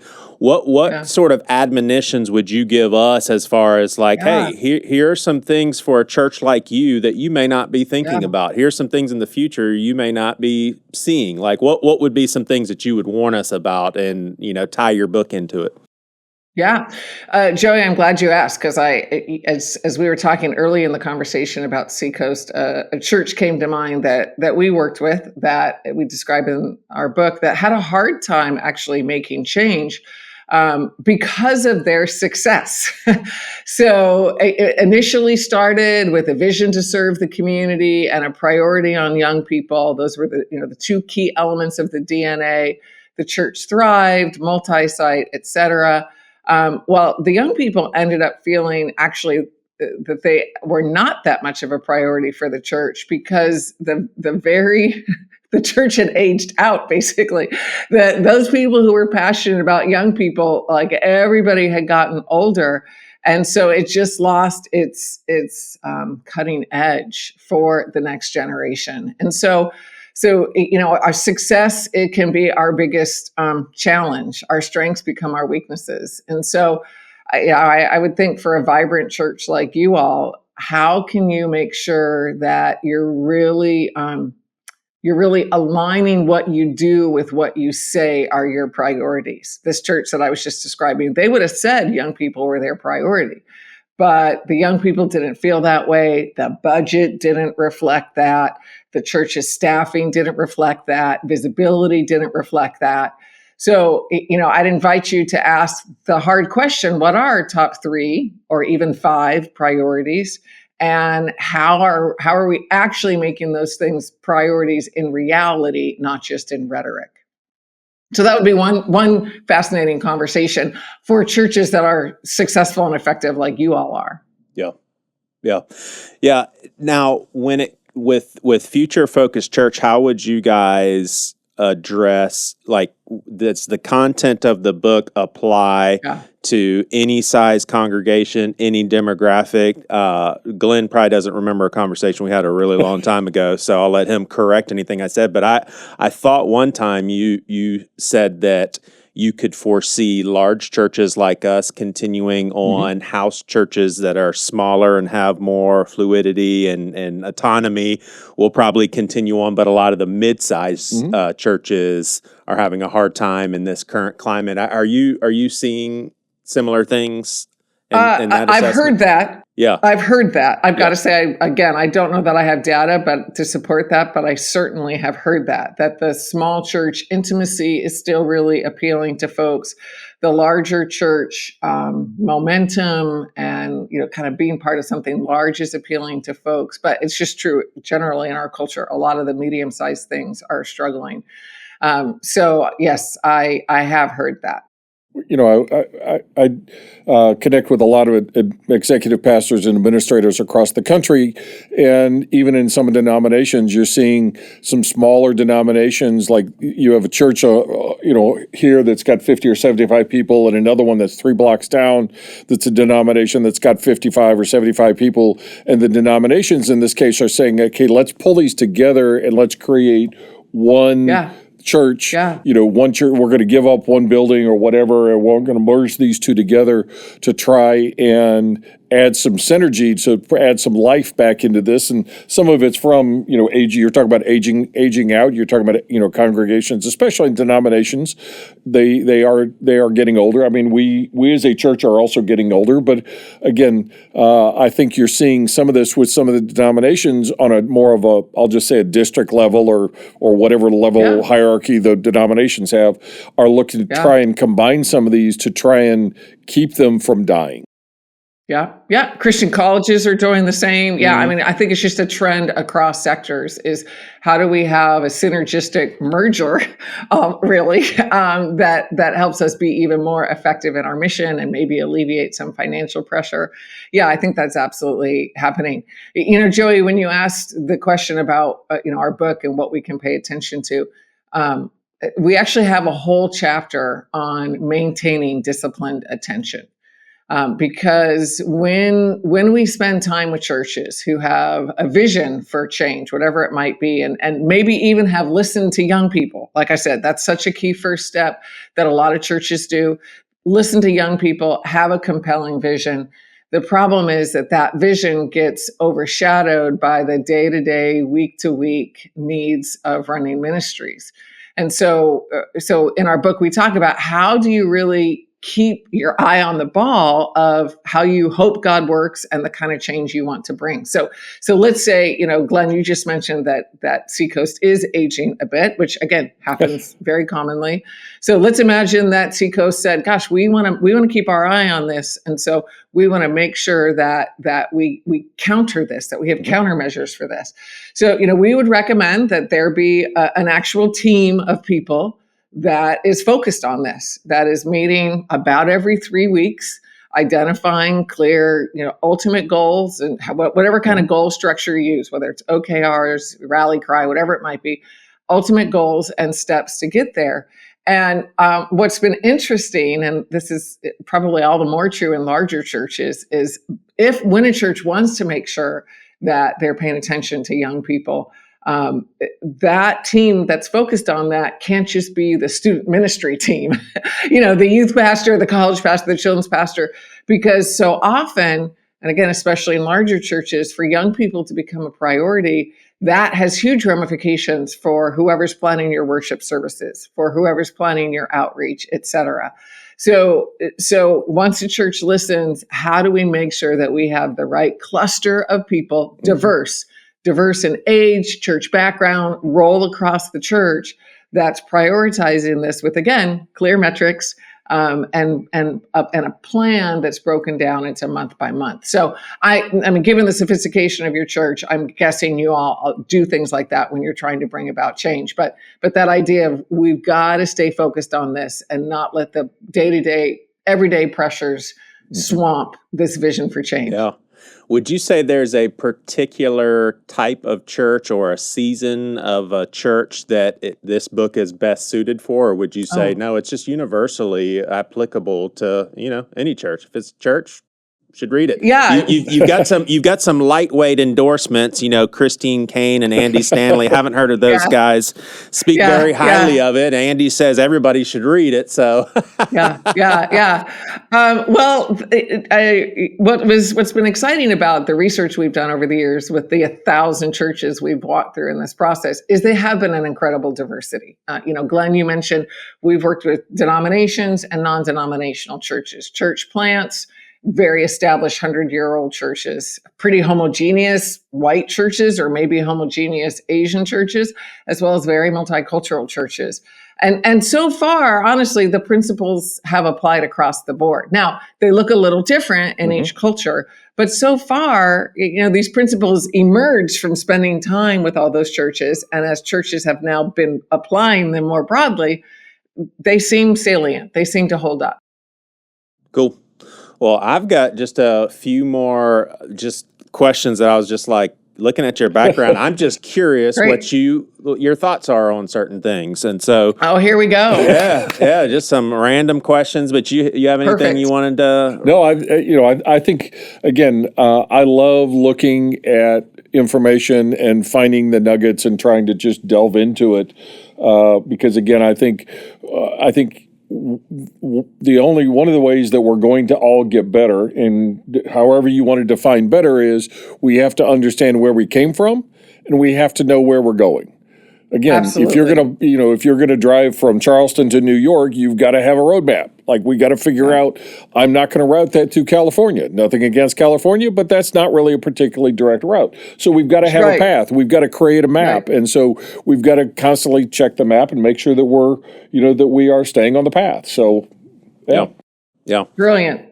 All right, so I've got 4 kids. The first was born in 2006. The last was born in 2012. So if I remember correctly, they're all in that iGen. I think it's iGen Generation Z now. Is it? Yeah. Mm-hmm. So when the 3 of us know what seeker friendly means. We know that terminology. Is that important to that younger generation? In your opinion?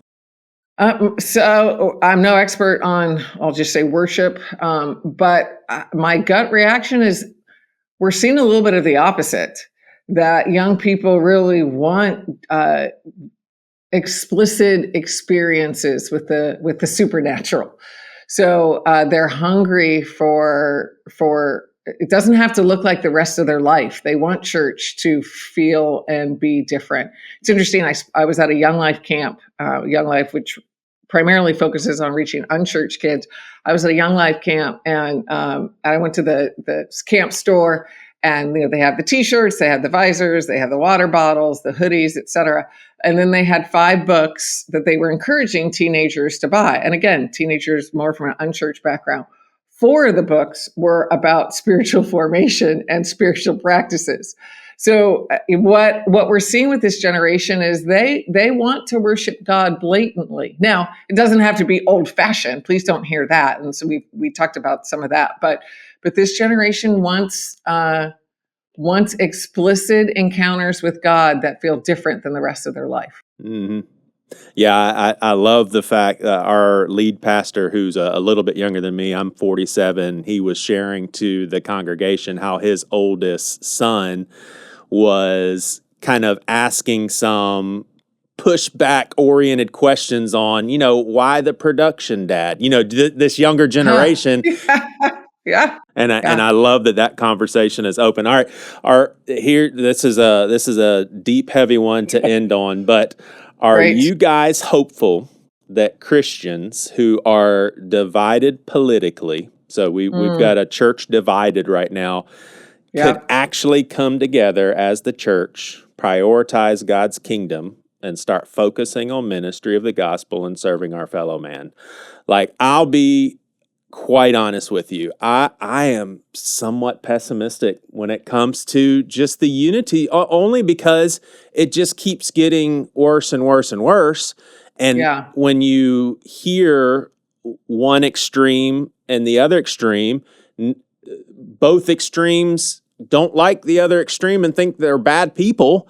And I want to hope that most of us are a little bit more in the middle and are engaged in just, hey, let's prioritize the gospel. Let's just talk about Jesus's love. We can agree to disagree on some other important stuff, but I don't know. It just doesn't seem to be getting a whole lot better. I am an optimist in general, and here's why I'm optimistic. We've talked about this in this conversation. I see bright spots in young people. I see bright spots in churches like Seacoast, but most importantly, I'm an optimist because of God. And God who redeems all things, who turns darkness into light. Joey, to your point, it might get worse before it gets better.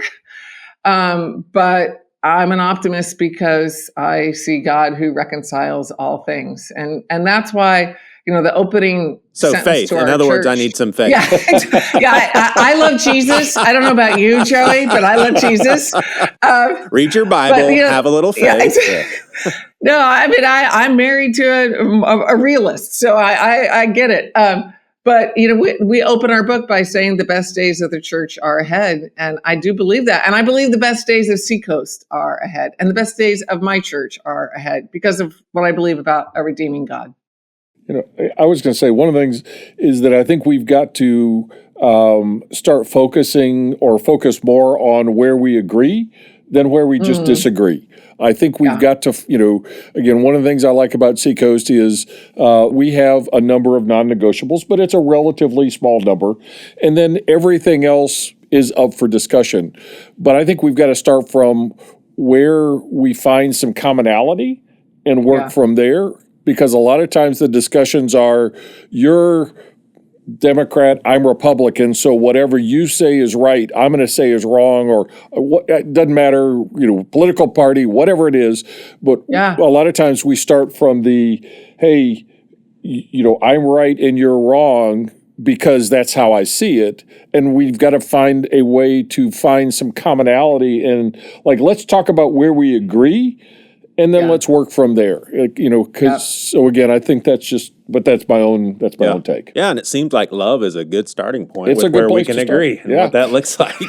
Hey, I'm going to ask you what, I think there's a lot of books trying to teach sort of, hey, get ready for the future. You don't want your, church to dwindle like you see a lot of other churches going. I'm going to read actually what Christine Caine said about the book, but then I want to hear from you and your opinion. The work that went into this book and all the research and what does separate this book from the pack and why should people read it? So Christine Caine says, Future Focused Church should be required reading for every pastor and leader. It provides the insights and practical tools needed to navigate through current realities and move into the hope-filled future that awaits.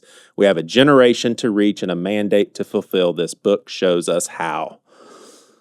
Last words. Well, I'm honored by Christine's kind words. What we tried to do in this book, and I think what does make it somewhat unique, is we do what Glenn said. We give a map on how to move from here to there and who needs to be involved and how to do that movement. Those are our 4 zones: here, there, who, and how. All fueled by research and grounded in optimism that the best days of the church are ahead. So we are getting really positive feedback on it from sharp leaders like you all who want to chew on it and figure out what it means for their context. So I think that's part of what we wanted to do and help us all prayerfully prepare for the future. Awesome. Dr. Kara, thank you so much. It was an honor to have you on here. We're looking forward to releasing this. My pleasure. Awesome. All right. Well, welcome to the Seacoast Podcast, Minority Edition. We just recorded a host segment with Joey. He had to go to a meeting. He forgot that he was going to ask us about what it was like to be a minority on staff at Seacoast Church or just at Seacoast Church. So we just took over the podcast, and here we go. Here we go.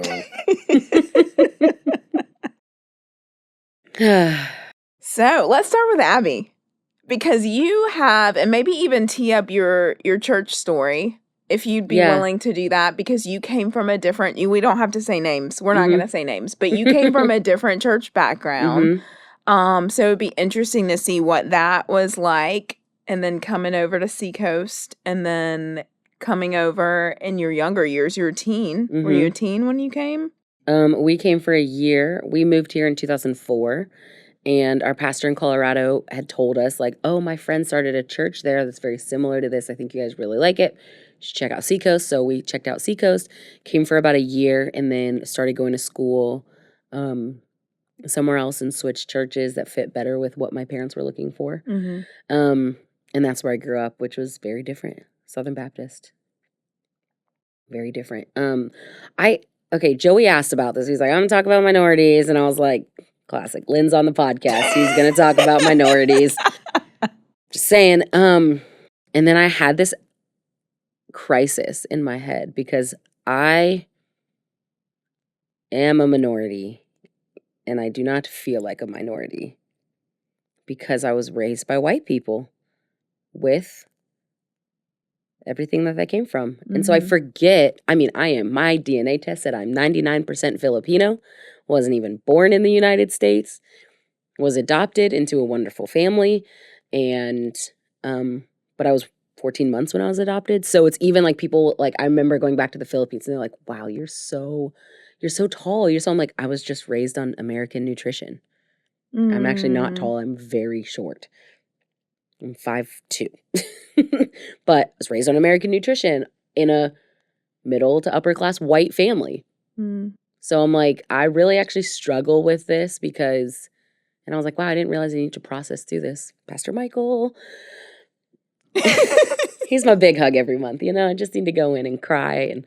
And because everyone always looks at me like a minority, and technically I am 99% Asian. It is a minority group, but yet I don't ever feel like it. And I also never lived any life of what it is to be a minority.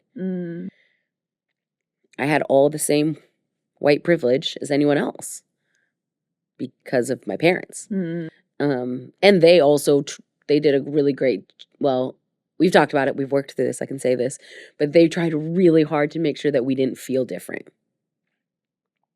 I know nothing. I've worked a lot in the last few years to learn about my Filipino heritage, to learn about what that means. I want to raise my babies who are half Filipino to know what that means and what, where their blood it comes from. But I've had to learn that in my adulthood because they didn't, and it wasn't in a malicious way. They just really wanted us to feel like we were part of the family, that we weren't different, that we weren't you're not the brown kid in the family. And we grew up in Colorado where we were literally the only Asians in town, to the point where like we modeled for group publishing because they couldn't find any other Asians. Wow. Dang. So like very white town, And so I was like, man, I really struggle with this because I am. I rode that wave hard when I went to college and got a lot of scholarships for being Asian. But it's like, yeah. So and that's an interesting experience because you don't, even coming to Seacoast, probably was more diverse than any environment that you had ever been in. This is so much more diverse than what I grew up in. I grew up where the only people of color were related to me. That's crazy.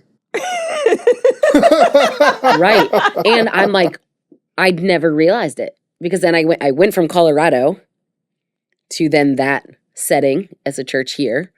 And so it wasn't any different that we were the only people of color in the room. It was nothing different that we saw, though, that I experienced.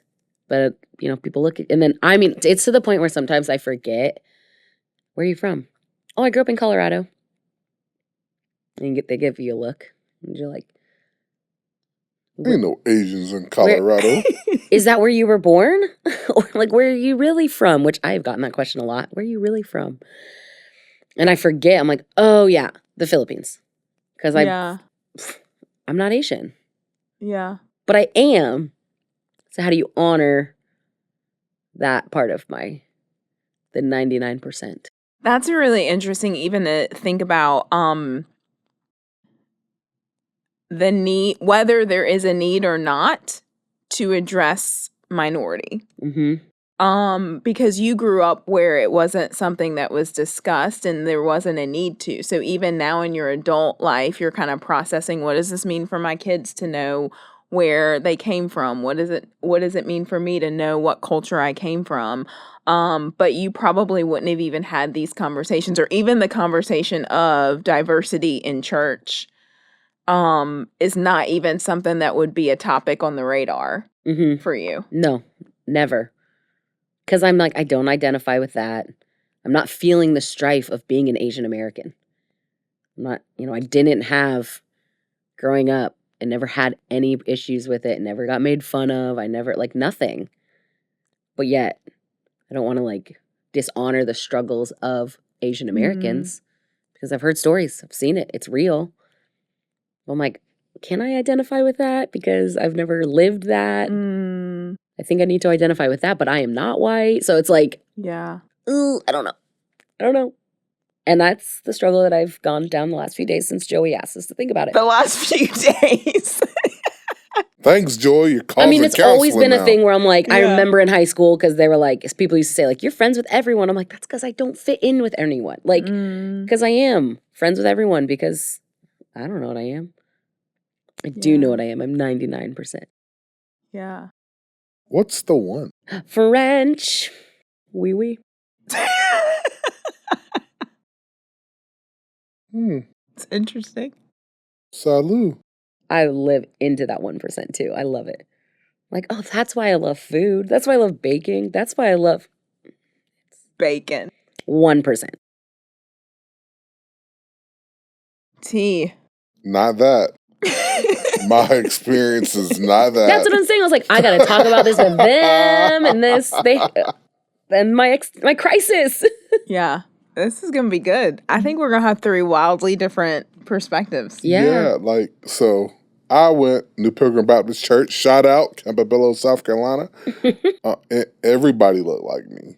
So coming to here was a huge culture shock. Now, I was willing to give it a chance just because it wasn't regular Negro church hours. It was 10 to whatever it was at the time, 10:55. I was like, I can go to church for under an hour? Sign me up. But then coming on staff, actually going to North Charleston made it a whole lot better because it's more of a melting pot when it comes to cultural inclusion. Now, every other campus has come a long way.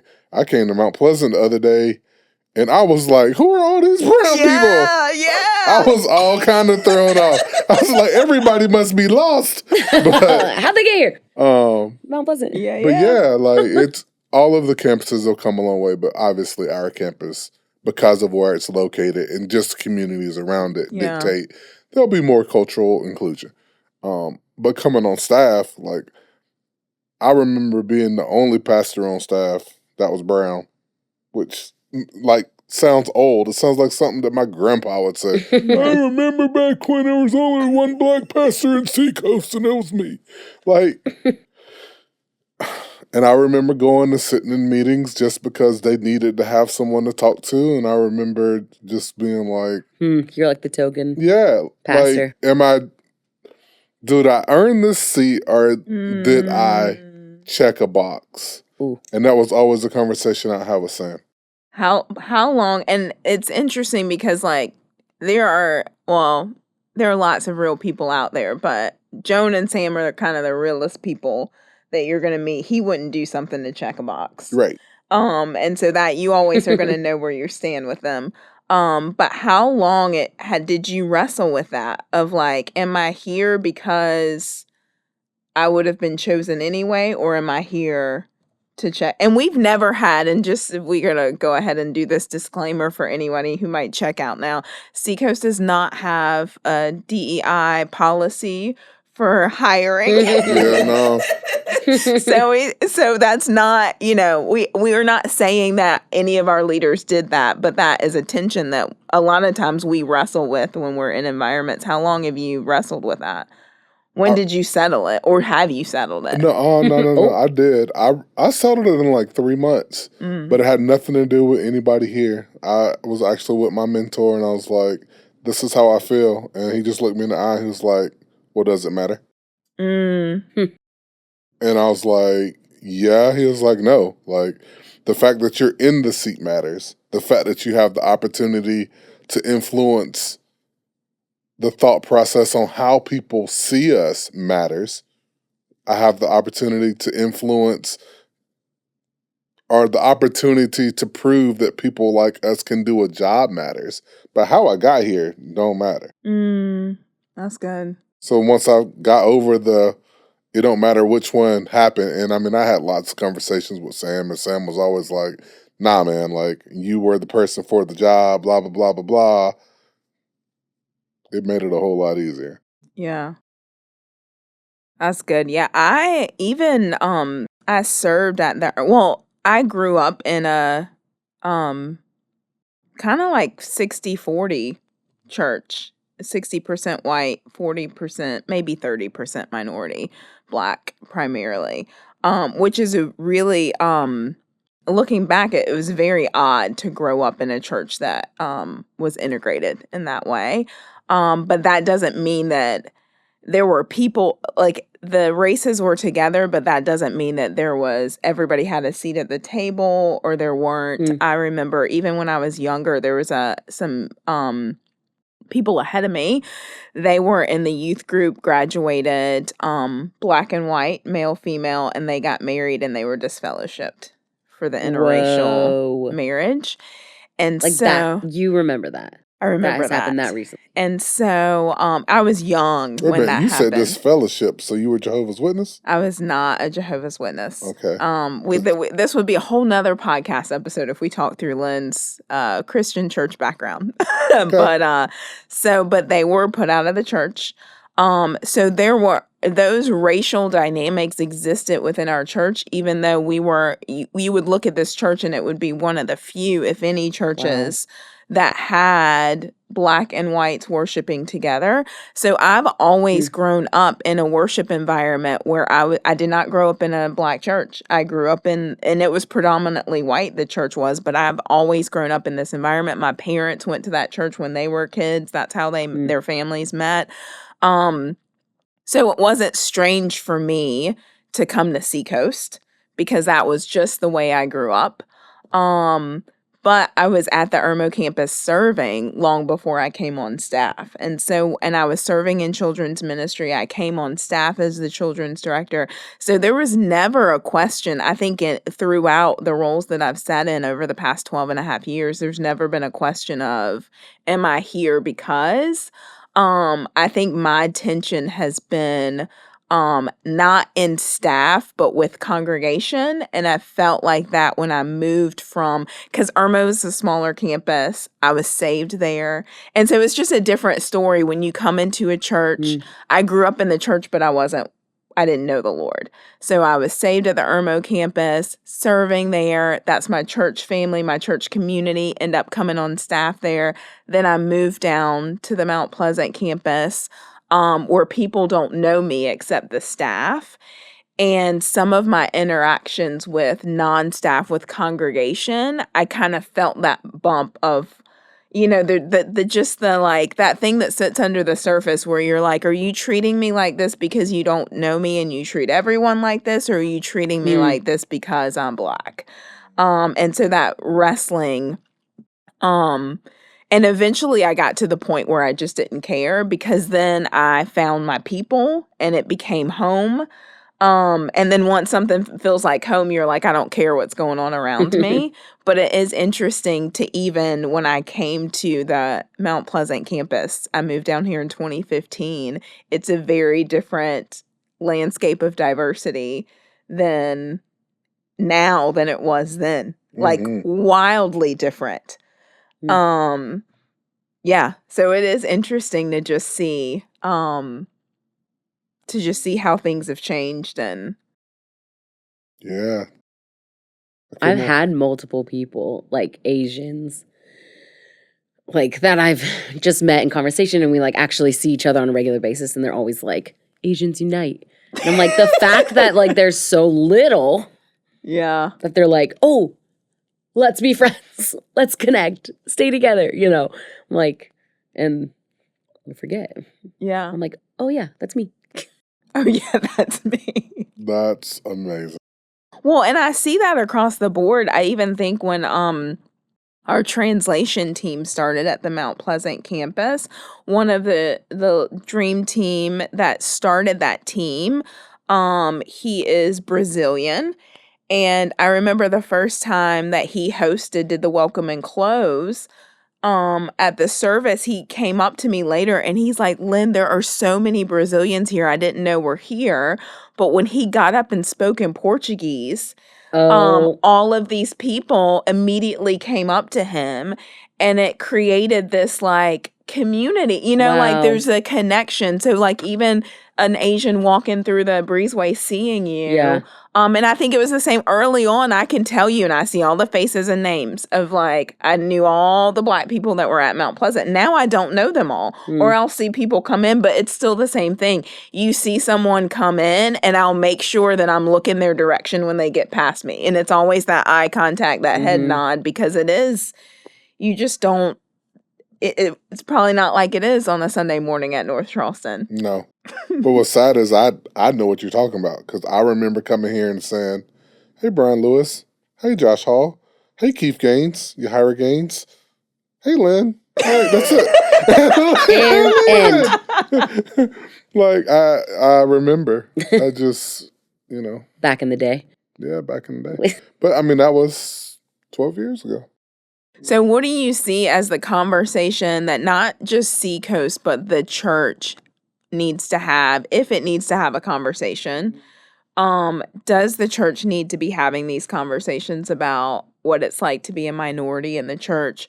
Where do you see, we talked about, in our last host segment, we had a good thing and a heart and a growth opportunity in the church. What do you see that in this conversation? Because there are a lot of people who are sitting in your seat who are like, that wasn't my experience, I'm not thinking about it. There are a lot of people who are like, this isn't relevant to the mission of the church.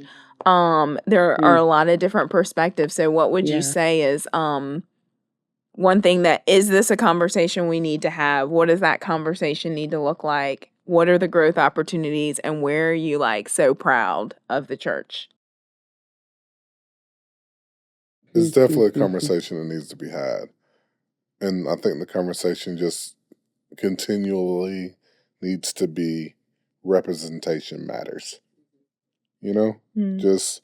Just like your little Asian friend saw you and was like, hey, yeah, Asians unite.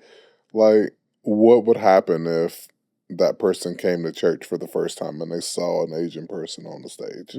Like, being able to know that, hey, I'm walking through these doors for the first time, and I know it's a big place and I know it's scary, but that person who looks like me found a home, maybe I can too. Like, I don't want us to ever lose sight of that. I feel like I was thinking the same thing in the sense of like representation matters in all cultures. And so it's like I remember when I joined staff in 2016, I was with Kids Coast, and we used to do that first Christmas Eve service. We'd have a children's choir. It was so cute. Yeah, I forgot about that. Yeah, we did. And I ran that, which I don't know why they put me in charge of Kids Coast worship. I literally can't sing, but it's fine. And I remember I had the group, and it was the group who had been in Kids Coast worship. They knew this dance motions. They knew how to do it. And I was like, we're not just like letting anyone. And I remember them being like, well, he needs to be front and center because he's Black. And it was like,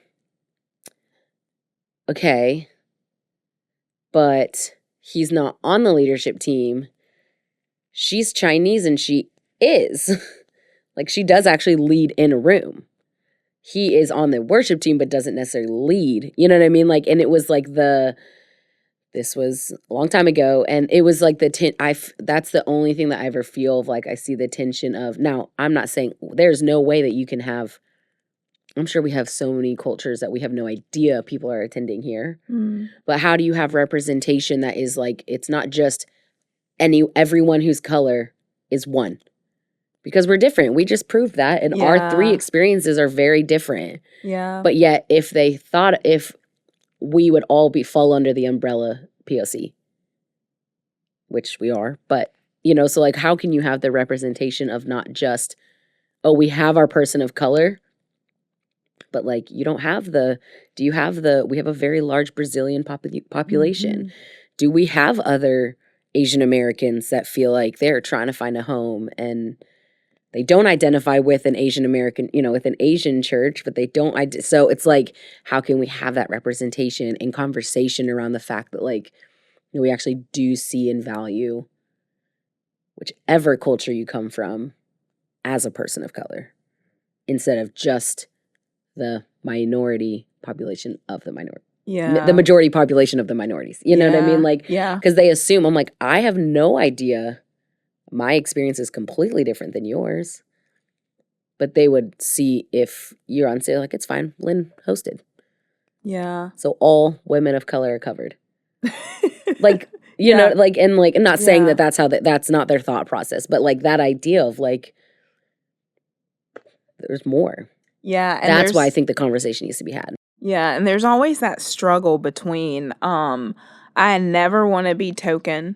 Mm-hmm. And so don't put me in a place just so people can see me. Yeah. Which it's never been the heart of our leaders. They're not doing that at all.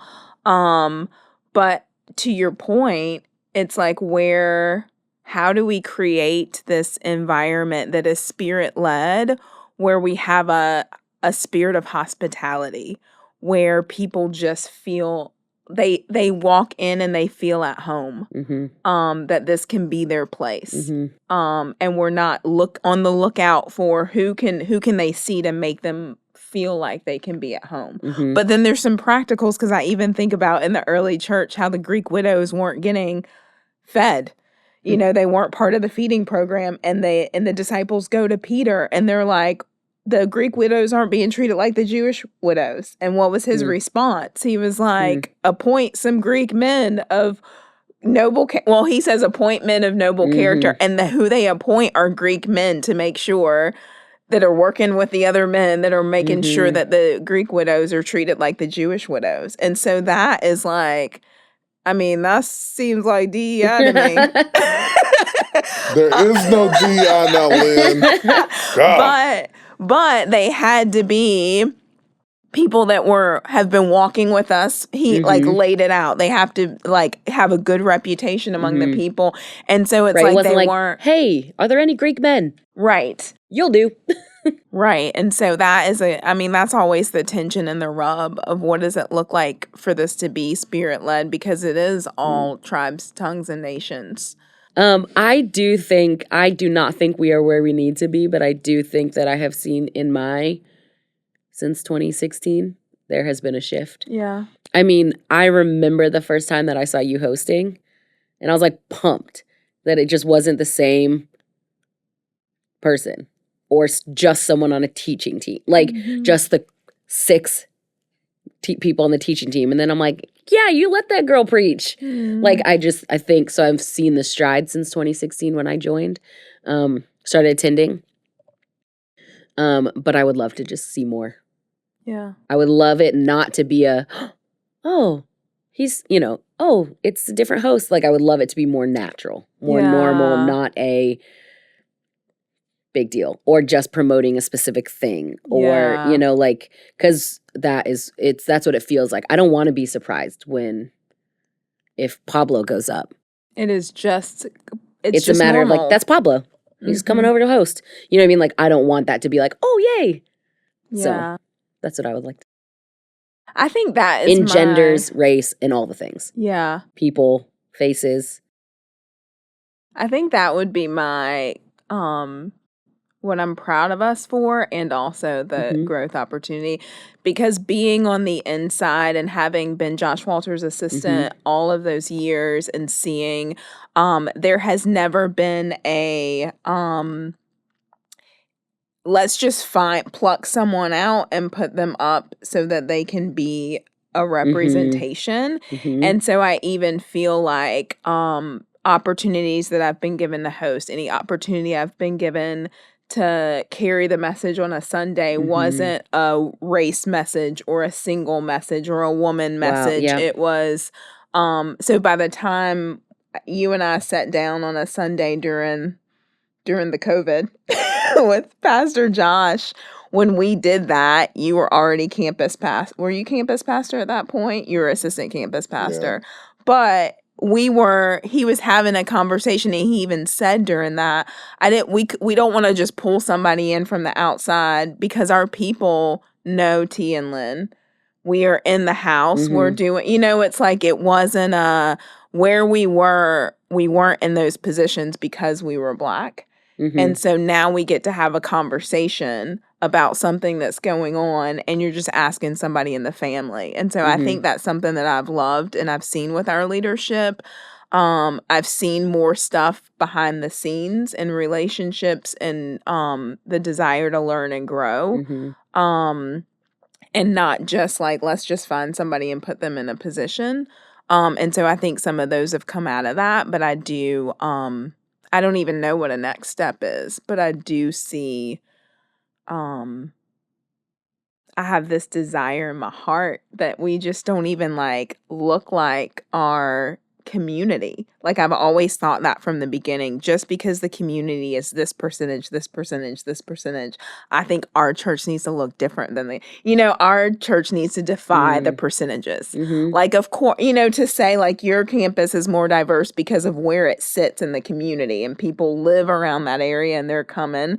But I think the church should be diverse even when the community isn't, because the people are just drawn to the Lord. And so I agree, but we got to be realistic with that. Like, you can't expect 500 Black people to come to Mount Pleasant if only 200 Black people live in Mount Pleasant. Yeah, I see that, but I think that there are more than 200. Yeah, but there's also more than, let's just say, 1,000 white people that live there. Like, I think the church does a really good job of representing the community when you break it down percentage-wise. Like, it just is what it is. But yeah, I totally understand what you're saying. I feel like I want to get to the point to where people of color aren't afraid or hesitant to go to the church. You know what I'm saying? Yeah. Like, they feel invited, that they feel welcome, that they know there's somebody that looks like them that's going to be there. It's too white. I'm not going there. I think that's the difference. Because, I mean, we die hard to tradition too. Like, the people who live right here in Snowden, they're not going. They ain't going nowhere. Yes. One of my worship leaders dates one of the little boys over there. He comes at 8:30. He leaves at 9:15. He goes to his He's church. there at 9:30 because he's the drummer. His mama ain't letting him not go to church. Like, that relationship will end right there. And they're engaged. She like, you ain't missing church. You ain't missing church until you say I do, and then she's coming to our church. Like, that just is what it is. That's how it is when I was, if my mom was alive and I was back home, you best bet your bottom dollar I'm going to New Pilgrim. So I literally remember, I'm like, oh my gosh, this is making so much sense. I remember my boyfriend in high school never coming to church with me. And I remember him saying, my mom won't let me. And I just did not understand until this exact moment. Let me find out that a girl bigger than God. No wonder he never came with me. And no, his mom did tell him he's not allowed because he had to go. Oh my. Yeah. Yeah, no. That's amazing. No, that ain't happening, shorty. Well, in honor of Black History Month, when is Asian American? Do we have an Asian American? We have a Philam Day. It's in July. Filipino American Heritage Day. Wow. Okay. Yeah. July what? I don't know. We were in the Philippines for it. And it was really funny because people were really pumped to see my parents, white Americans, on Filipino American Day. We did take Whitney. Well, we all went. And I told Mark, I was like, we're going to prioritize this. But Charleston just had their first AAPI festival. They did a Lunar New Year festival at the beginning of the month. Okay. For Lunar New Year. AAPI. Asian American Pacific Islander. Pacific Islander. All right. Don't send me any emails, people. Yeah. It was awesome. And then they did a Lunar New Year festival, and I was like, we went, and Whitney was just telling people that she's half Filipino. What's a Lunar New Year festival? It's a Chinese, they start their calendar year isn't January 1. Okay. It was Yeah, it was February. Okay. I don't remember which day exactly. Wednesday. It was February, maybe 11th. Was that a Wednesday? No, today. Last Wednesday. Okay. So I think we should all have a party. Here's what we're going to do. If you're listening, the first 5 people that emails Abbi Love at seacoast.org. ABBIE. We're going to have a Filipino party. We're going to have some pancit. We're going to have some lumpia. My favorite thing is cooking Filipino food for people. Invited. I literally ate Filipino food for lunch today. My favorite thing is we're doing cooking it. Filipino food not for kidding. people. We're not joking. Come to the country. Come out to my house. ABBIE love at seacoast.org. And email me. We're going to have a Filipino party. Yes. Yeah. Yes, I'm in. I already have the menu planned in my head. Let's go. You're both invited, even if you don't email me. Oh, I'm coming. I'm going to email you just in a second. I didn't have to get invited. I was the one who came up with it. So, Joey, when you watch this, you do have to email. That's right, Joey. We would invite you, but there's no more DEI. All right. Well, thanks, guys. Can't wait to eat some Filipino food together. Let's go. You've been watching Seacoast Church's Things You Won't Hear on Sunday podcast. You can now become a patron of this podcast and receive exclusive content. Your support goes towards Seacoast ministry efforts and local presence. Also, be sure to leave us a review and subscribe to this podcast so that you get these episodes as soon as they're released. All of this information can be found in the show notes. Thanks for watching.